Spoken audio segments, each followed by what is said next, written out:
This is a second straight hot report. We've had a lot of shorts drop by the bullion banks. Now, the managed money did add shorts in gold and in silver. In gold, they added 27,631 and they added 2614. These will be the financial houses. They're playing the fade in gold and silver. I think the joke is going to be on them, and I think it's going to go long, and I think the bullion banks are the smart money. The other... Everybody, this is Rob Kientz of goldsilverpros.com. This is your weekly market wrap-up for August 21st, 2023. Welcome, everybody, to the program. Today, we're going to be talking about how gold and silver are fading as the economic fundamentals crash and what that could mean for gold and silver going forward and what that could mean for the economy. First, I want to do what we normally do and take a look at the macro, and then we'll get into the gold and silver. I wish I had great news for the economy this week, but unfortunately I don't. The only one really positive sign is that the Philadelphia Manufacturing Index was up very nicely. It was the first positive print on the year. A quote from MarketWatch on that statistic, quote, "The Philadelphia Federal Reserve said Thursday its gauge of regional business activity rose to 12 in August from a negative 13.5 the prior month. Ending reading above zero indicates expanding activity. This is the first positive reading after 11 straight months of contraction.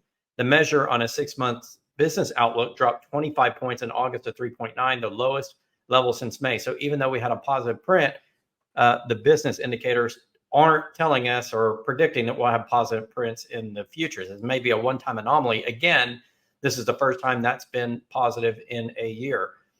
While the numbers were up, economists still expect weaker production in the region about the next 6 months. And at the same time, the New York State's factory gauge fell to a negative 19, the worst reading since May of this year. So overall business inventories across the U.S. were even on the month. So while we had a positive manufacturing print in Philadelphia, we had a very negative one in New York, and they're expecting Philadelphia to turn bearish again. So overall, not looking too hot on the production side of our economy.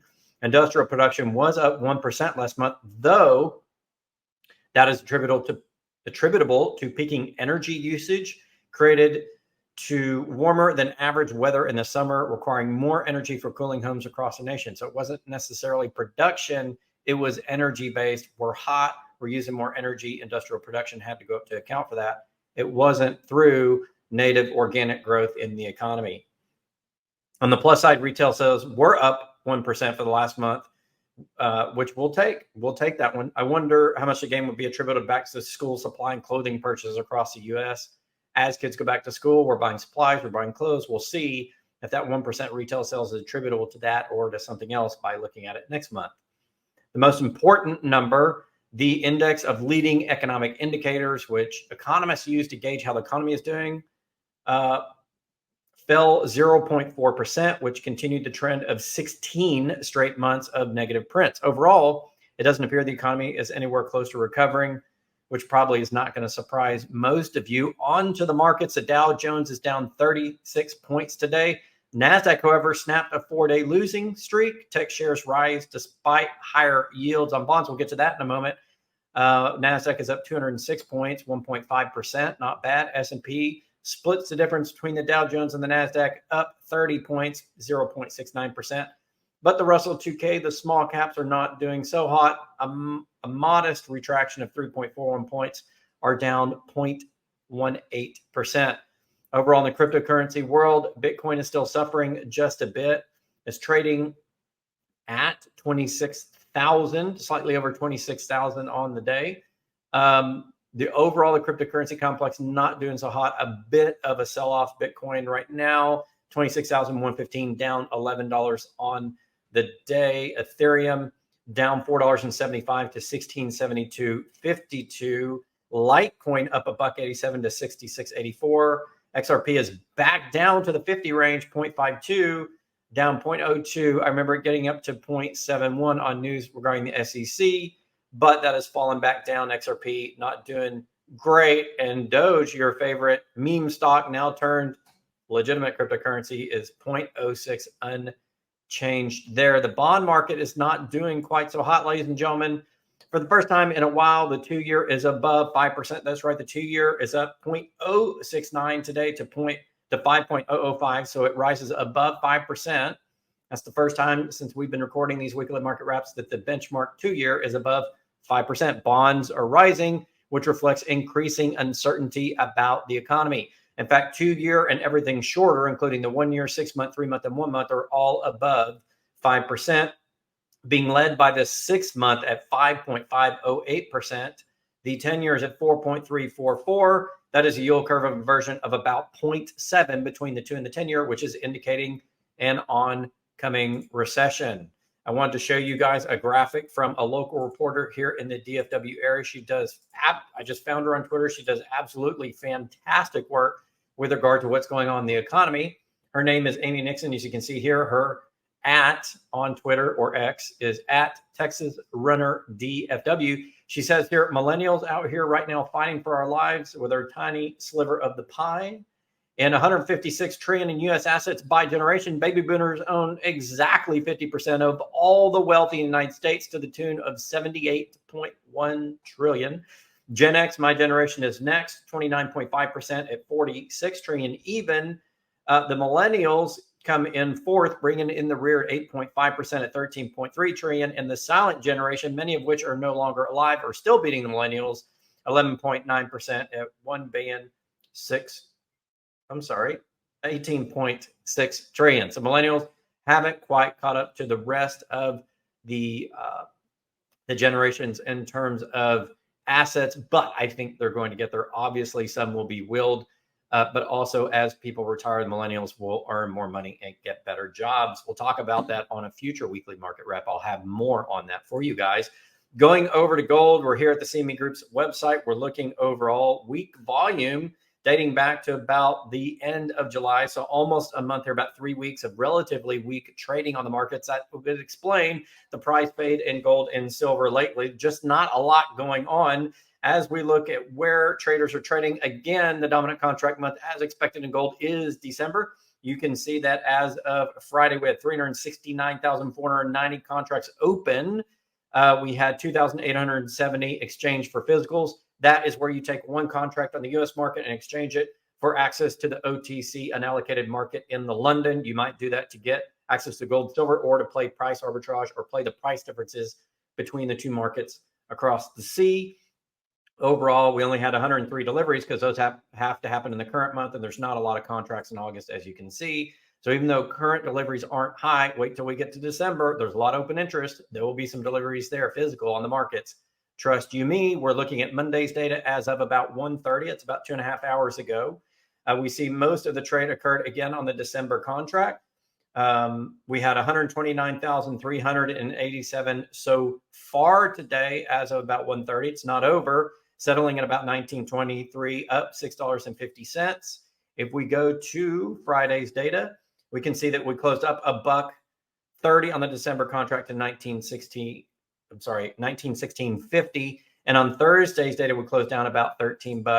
On Wednesday's data, we closed down $6. So a little bit of fade last week, but some positivity on Friday and today. So maybe that gold price is turning around. Looking at silver, we've had a lot more volume on silver. People are playing in the silver market.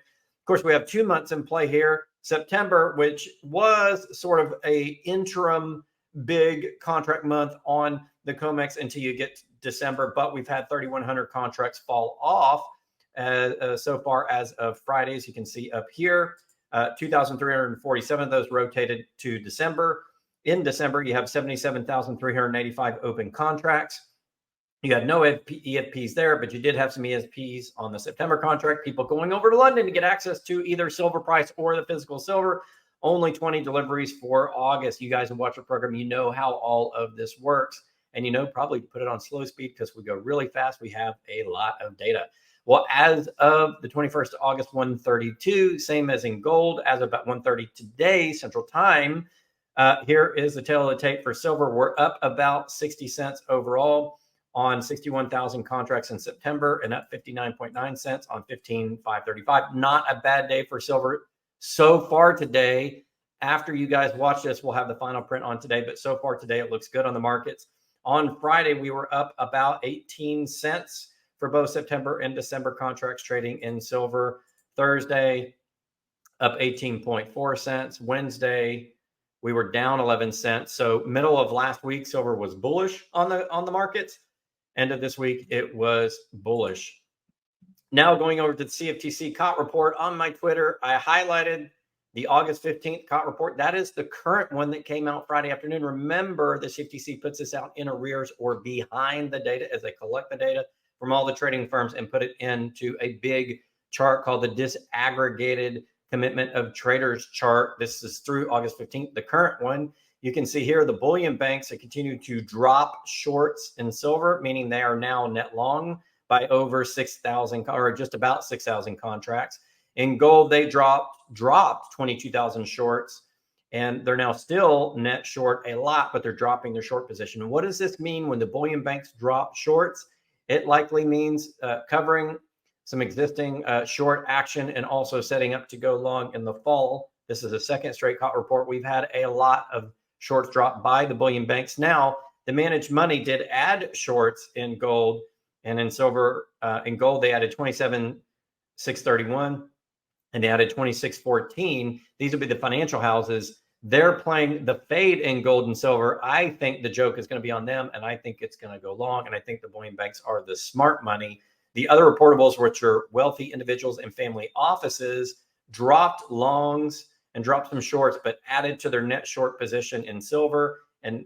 But they went long 5,671 long contracts and dropped shorts about a net change of about 7,000 to the long side in gold. So the smart individuals and family offices are going long in gold and slightly short in silver over the last week. Looking at the gold chart, again, we've had a fade down below these two moving averages. Let's do the 50 and the 200-day. Those are the ones that I like to look at. And it looks like gold has fallen below the 200-day moving average. That's bearish for gold. But I think we could see a reversal up through here if the economic news continues to affect traders on the market, which it will. We're going to move over to silver, COMEX chart. It's soundly below its 200-day moving average, but you see a nice little bump here in silver. Let's make this just a little bit bigger for you guys. If we move over, there's been a nice little bump the last few days in silver. So silver, if we go back to settlements and we go back to today's data and Friday's data, it has been moving up in the markets more than gold. You can see that on the chart. I'm showing the chart version of what we see here on the website. This is the table version, okay? And this is the chart version. Silver's moving up. That's a little bit of a positive sign. It means an industry wants more silver, but especially people looking for alternative investments want more silver. So if people are reading the tea leaves like I am on what's going on in the markets, they want silver. So let's summarize what's going on right now. China, which I didn't talk about too much, but which I've written about, is a little bit of a dumpster fire. Their loans and their trading activity is going down. The real estate market continues to come under fire. It looks like the debt situation is growing very dire in China. That's not good news.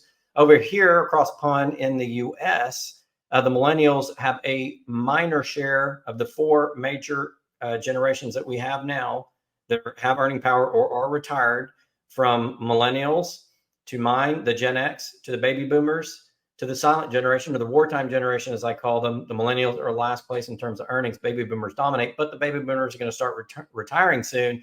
And a lot of that income and wealth is going to start to flow down to them. So even though millennials don't have the lion's share of assets right now, they're the biggest generation across the world at 2.1 billion, and they're going to start building that. So they will soon become the power generation. That is going to be your weekly market wrap for August 21, 2023. I did want to share with you a nice piece of silver that JM Bullion showed me that I can show on the program.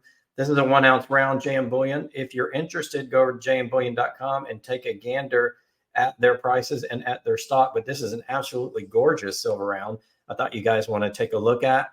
Love the design, simple and sweet. 1 ounce silver round. I'm sorry, bars. I keep calling this a round. It's a bar. 1 ounce silver bars are available. You can get it a round or you can get a bar. You know what? The more I look at 1 ounce bars, the more I'm starting to favor those over some of the rounds.